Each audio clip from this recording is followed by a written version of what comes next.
കൊച്ചുത്രേസ്യയുടെ വിദ്യാഭ്യാസകാലം. കൊച്ചുത്രേസ്യയ്ക്ക് 8.5 വയസ്സായപ്പോൾ ലിസ്യുവിൽ ബെനഡിക്റ്റൈൻ സന്യാസിനികൾ നടത്തിയിരുന്ന സ്കൂളിൽ അവളെ ചേർത്തു. പഠനത്തിൽ കൊച്ചുത്രേസ്യ അസാധാരണമായ ബുദ്ധിവൈഭവം പ്രകടിപ്പിച്ചു. അവളുടെ സഹപാഠികൾ പലരും അവളേക്കാൾ പ്രായം കൂടിയവരായിരുന്നു. എങ്കിലും ക്ലാസ്സിലെ പ്രഥമ സ്ഥാനം കൊച്ചുത്രേസ്യയായി തന്നെ കരസ്ഥമാക്കിയിരുന്നു. അതിനാൽ മറ്റു കുട്ടികൾ സ്പർദ്ധാലുക്കളായി തീർന്നു. പ്രകൃത്യാ ദയാശീലവും ശാലീനതയുമായിരുന്ന കൊച്ചുത്രേസ്യ മറ്റുള്ളവരാൽ ശ്രദ്ധിക്കപ്പെടുവാൻ ഒരിക്കലും ആഗ്രഹിച്ചിരുന്നില്ല. അതിനാൽ തന്നെ സ്വയം രക്ഷയ്ക്കായി കൂട്ടത്തിൽ നിന്ന് ഒഴിഞ്ഞുമാറി കരയുക അവളുടെ പതിവായിരുന്നു എന്ന് സെലിൻ അവളെക്കുറിച്ച് പറയുന്നുണ്ട്. സാധാരണ കുട്ടികൾ ഏറ്റവും സന്തോഷം പ്രദാനം ചെയ്യുന്ന അവസരമാണ് സ്കൂൾ ജീവിതം. എന്നാൽ കൊച്ചുത്രേസ്യയ്ക്ക് അനുഭവം മറിച്ചായിരുന്നു. തന്നെ തന്നെ ചെറുതായി കരുതിയതിനാൽ മറ്റുള്ളവരേക്കാൾ ശ്രദ്ധിക്കപ്പെടുവാൻ അവൾ ആഗ്രഹിച്ചിരുന്നില്ല. മറ്റുള്ളവർക്ക് ബോർഡിങ്ങിലെ ജീവിതം ആനന്ദവും അഭിമാനകരവുമായി അനുഭവപ്പെട്ടപ്പോൾ കൊച്ചുത്രേസ്യയെ സംബന്ധിച്ച് അവ ഏകാന്തത നിറഞ്ഞതും ദുഃഖപൂർണവുമായിരുന്നു. ആ സംഭവത്തെപ്പറ്റി പിന്നീട് അവൾ അനുസ്മരിക്കുന്നു. എന്നെ സംബന്ധിച്ചിടത്തോളം അതത്ര ശരിയായിരുന്നില്ല. ഞാൻ അവിടെ താമസിച്ച 5 വർഷമായിരുന്നു എൻ്റെ ജീവിതത്തിലെ ഏറ്റവും ശോകാത്മകമായ ഘട്ടം. വീട്ടിൽ ചേച്ചിമാരാൽ വളരെയധികം ലാളിക്കപ്പെട്ട് വളർന്ന കൊച്ചുത്രേസ്യയ്ക്ക് സ്കൂൾ ജീവിതം അസഹനീയമായി അനുഭവപ്പെട്ടു. പലപ്പോഴും സ്കൂളിൽ അനുഭവിക്കുവാൻ സാധ്യതയുള്ള തിക്താനുഭവങ്ങളെ ഓർത്ത് അവൾക്കുണ്ടാകുന്ന ആശങ്കകൾ ചേച്ചിയോട് പറഞ്ഞ് ഏങ്ങി കരയുമായിരുന്നു. തൊട്ടാവാടി സ്വഭാവക്കാരിയും ഭീരുവുമായിരുന്ന കൊച്ചുത്രേസ്യയ്ക്ക് മറ്റു കുട്ടികളുമായി യോജിച്ചു പോകുവാൻ കഴിഞ്ഞില്ല. അതുകൊണ്ട് അവളെ ബോർഡിങ്ങിൽ നിന്ന് മാറ്റി ലിസ്യുവിലെ സ്വഭവനത്തിൽ കൊണ്ടുവന്ന് വിദ്യാഭ്യാസം തുടരുവാൻ പിതാവ് ലൂയി മാർട്ടിൻ മക്കളോട് ആലോചിച്ച ശേഷം തീരുമാനിച്ചു. അതേ സംബന്ധിച്ച് കൊച്ചുത്രേസ്യ തന്നെ വിവരിക്കുന്നുണ്ട്.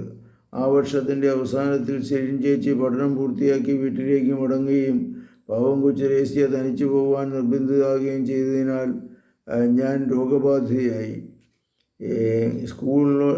സ്കൂളിനോട് അവൾക്കുണ്ടായിരുന്ന പ്രതിപത്തിയുടെ ഏക നിദാനം സെലിൻ ചേച്ചിയുടെ അനുയോജ്യമായ സഹവാസമായിരുന്നു.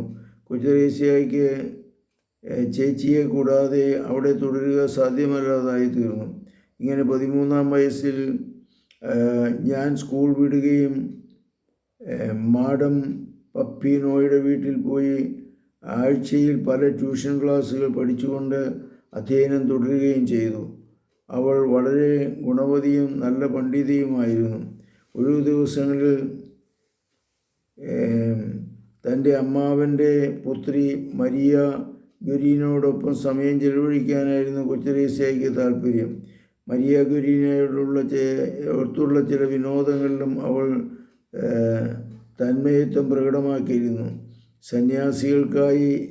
സന്യാസികളായി അഭിനയിച്ചിരുന്ന ഒരു രംഗമായിരുന്നു അവയിലേത്. ഏതെങ്കിലും ദിവസേനയുള്ള ആത്മപരിത്യാഗത്തിൻ്റെ അവസരങ്ങളും ജീവിതത്തിലെ ബുദ്ധിമുട്ടുകളും അവളിൽ വേദനയുളവാക്കി. സ്കൂളിലേക്കുള്ള യാത്ര ദിവസവും വിഷമം ഉളവാക്കിയിരുന്നു. ക്ലാസ്സിൽ എല്ലാ വിഷയവും കൊച്ചുത്രേസ്യയ്ക്കായിരുന്നു പ്രഥമ സ്ഥാനം കിട്ടിയിരുന്നത്. അതുപോലെ തന്നെ പഠനത്തിലും 1-ാം സ്ഥാനം എപ്പോഴും കരസ്ഥമാക്കിയിരിക്കുന്നു. പേര് ത്രേസ്യ ആയതുകൊണ്ട് കുഞ്ഞു പണ്ഡിത എന്ന അവളെ ബഹുമാനപ്പെട്ട ദൊമിനിയച്ചൻ വിളിക്കുമായിരുന്നു. എന്നുവരികിലും അവളുടെ അമ്മാച്ചൻ്റെ വീട്ടിൽ അവളെ പറ്റി വ്യത്യസ്ത അഭിപ്രായമായിരുന്നു ഉണ്ടായിരുന്നത്. അവൾ ആ കാര്യം ഓർമ്മിക്കുന്നു. അവരുടെ ദൃഷ്ടിയിൽ ഞാൻ ഒരു നല്ല സൗമ്യശീലമുള്ള ഒരു കൊച്ചു മണ്ടിയായിരുന്നു.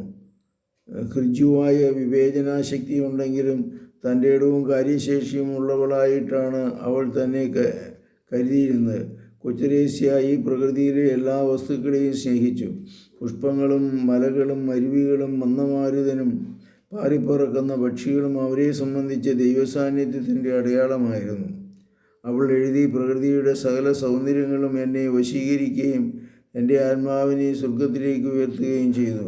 ലോകം തരുന്ന സന്തോഷവും സമാധാനവും നിരർത്ഥകമായി അവൾക്ക് ചെറുപ്പത്തിലേ തന്നെ തോന്നി. ചില ജീവിതാനുഭവങ്ങളിൽ നിന്നും പ്രകൃതിയുടെ പ്രതിഭാസത്തിൽ നിന്നുമാണ് അതേ സംബന്ധിച്ച സത്യം അവൾക്ക് ബോധ്യമായത്. കുഞ്ഞായിരുന്നപ്പോൾ ഉണ്ടായ അനുഭവങ്ങളുടെ വെളിച്ചത്തിൽ അവൾ എഴുതുകയാണ്. ലോകത്തിൻ്റെ ശോകാത്മകത്വം എനിക്ക് കൂടുതൽ അനുഭവവേദ്യമായി. മേഘപടലങ്ങളിൽ നിന്ന് തികച്ചും സ്വതന്ത്രമായ സന്തോഷം സ്വർഗത്തിൽ മാത്രമേ സിദ്ധിക്കുന്നുവെന്ന് എനിക്ക് ബോധ്യമായി. പരിശുദ്ധ പരമദിവ്യകാരുണ്യത്തിന് നേരവും ആരാധനയും സ്തുതിയും പുകഴ്ചയും ഉണ്ടായിരിക്കട്ടെ. യേശുമിശിഹായ്ക്കും സ്തുതിയായിരിക്കട്ടെ.